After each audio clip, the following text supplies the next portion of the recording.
Forward to the wild card matchup against the Bucs, shouting as he ran off the field, "Tom Brady, I'm coming. I want Tom." Well, Bruce Arians admitted yesterday he has a ton of respect for Young and the rest of the Washington defensive line. He offered some friendly trash talk of his own, saying, quote, "It's one of those games where you better watch what you wish for." Shannon, good idea or bad idea for Chase Young to call out Tom Brady? Boy, the young. Skip, look, I don't have a problem because I was one of the most brash, outspoken guys when I played. But you need to understand your football team and what they're up against. When you put stuff out there like this here, now, Chase Young, you better go have a Von Miller-type Super Bowl game. Now, you put that out there. Got no problem with it. Now, you got to go back up what you're saying. Brian Billick used to tell us all the time, guys, I don't care what you say. But come Sunday night, we're going to need to back this rhetoric up. We're going to have to this bravado and this brash talking. Yep. You're going to have to back it up. Don't pull a disappearing act. Please, whatever you do, do not get shut out. Do not get blown out because you're going to look ridiculous. Now, you didn't have to say anything. Now, you're going to play the game regardless. But I want Tom, bro, I want you to understand, this is not Ohio State, and you're the dominant team and you're playing Michigan, or you're playing Michigan State.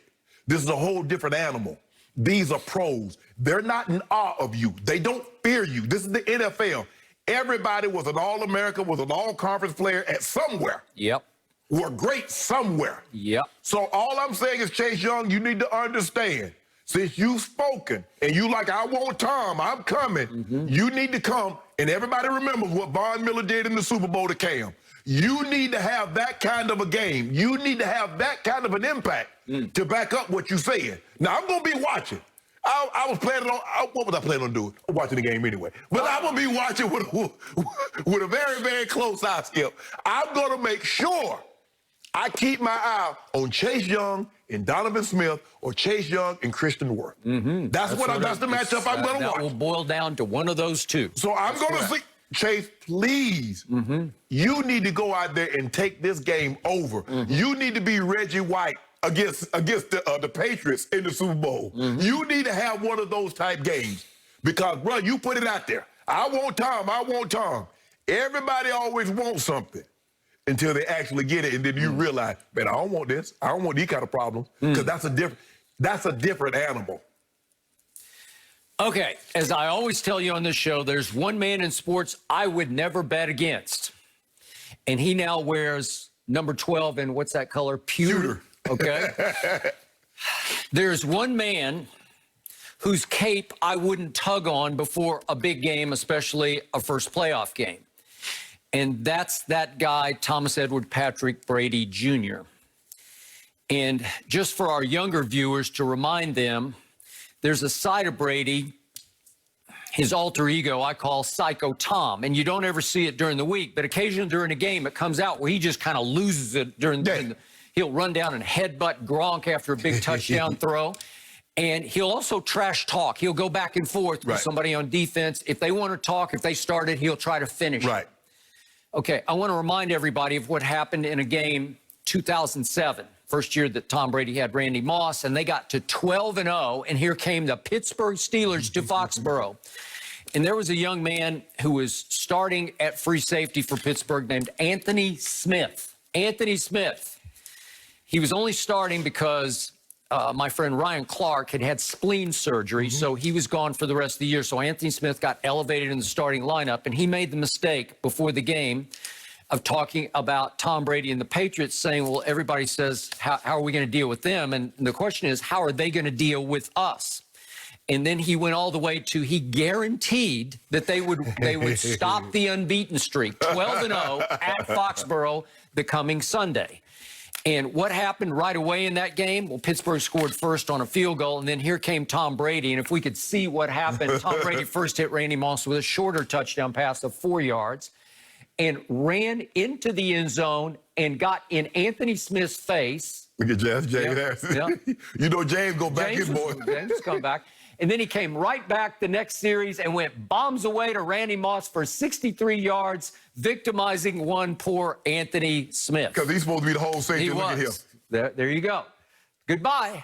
And Tom Brady got a great kick out of that. So that's how he responds to that kind of trash talk pregame. Right. Now, At that point, Tom Brady was a mere lad of 30 years of age because it was 13 years ago. So has he mellowed out some? Some. I don't see Psycho Tom as much now as I used to see. He got to conserve that energy, Skip. Okay. Maybe. I don't see that often. But I do think he made note of this. Yet he also understands that Chase Young is literally young. Yeah. And the more I watch Chase Young, he's actually played better than I thought. He's had more impact than I thought he would from what I saw a year ago at Ohio State. Obviously the number 2 overall pick, but they did make him a captain. And yet he's kid-like to me. He plays with youthful enthusiasm, right? You can see it's I don't want to go to childlike. He's kid-like. Right. He's like a big kid still, and it's all fun and games for him right now because they've had a great run into the playoffs, and yet he's dealing from a position of strength right now because how advantageous is it for an edge rusher to get dropped into a line that features Daron Payne was the 18th overall pick and Jonathan Allen was the 17th overall pick and Montez Sweat was the 26th overall pick. And Kerrigan comes off the bench. And Ryan Kerrigan comes off the bench once upon a time the 16th overall pick. He's one of your backups. And Bostic was a second-round pick, and that kid Holcomb, every time I look up, he's making a play. He's a thumper. He's a thumper, and he's a fifth-round pick, but he is playing like he's a second or first-round pick. My point is, how great is it for young Chase Young to be able to come off the edge where it's hard to double block him because you have to worry about 3-4 other guys, right? Yes. And he's the type of, Skip, look, Chase Young is the type of, if we go back and look at Tom Brady's last 2 playoffs, Skip, if we look at the Super Bowl against the Rams, we look at the Titans. Okay. He didn't play particularly well. Okay. Now, the thing that's always given him problems. You got it. Is guys like a Chase Young, a defensive line like what Washington has. Okay.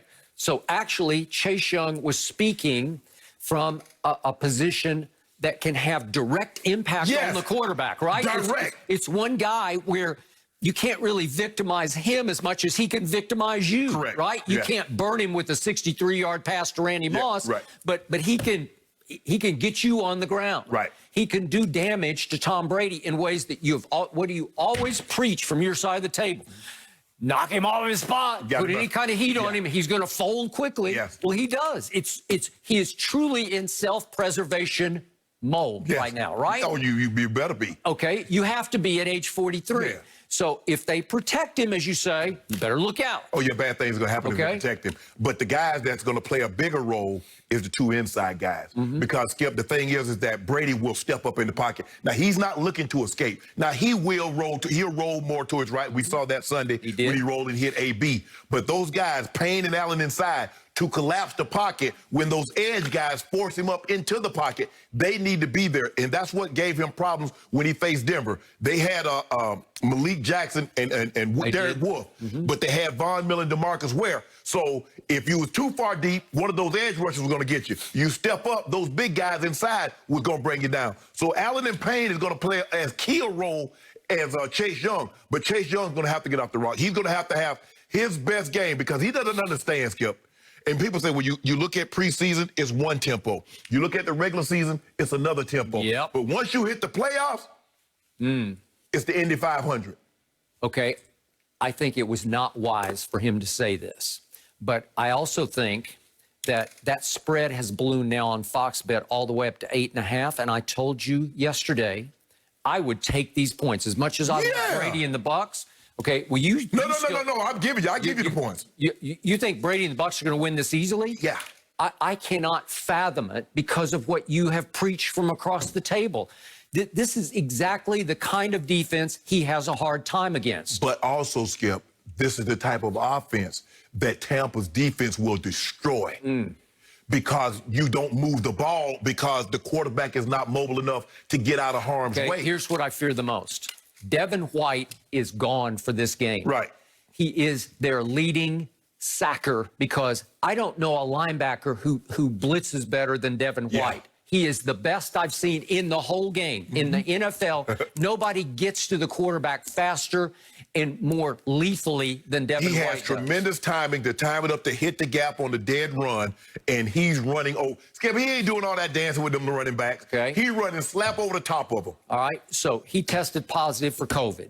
And now if he had one more day, if they hadn't been placed on Saturday night, right. if they had been on Sunday night, right. he would have been allowed to play. Right. He hasn't been out long enough protocol-wise, right? The difference between he and Kamara. That's Kamara correct. gets a Sunday game, he got a Saturday game. Thank you. So he's gone, and that's against Alex Smith. To me, that's a huge loss. On the other side of the ball, the best receiver on the Bucs, I don't care what anybody says, and they got a bunch of good ones, but the best one, the one that Tom goes to the most, is Mike Evans. Yeah. And we saw what he did to his knee, and he's now iffy. Right. And Bruce Arians went so far as to say yesterday, he's day-to-day. No structural damage because it hyperextended. Right. It went backwards because he slipped on the turf. Right. But it usually, when you hyperextend, as you know, it's usually better that way than going sideways. Right. It's more scared than anything because it buckles. Your first day, you think, oh, man, I done tore something. Yeah. Will it be sore? Yes, it will.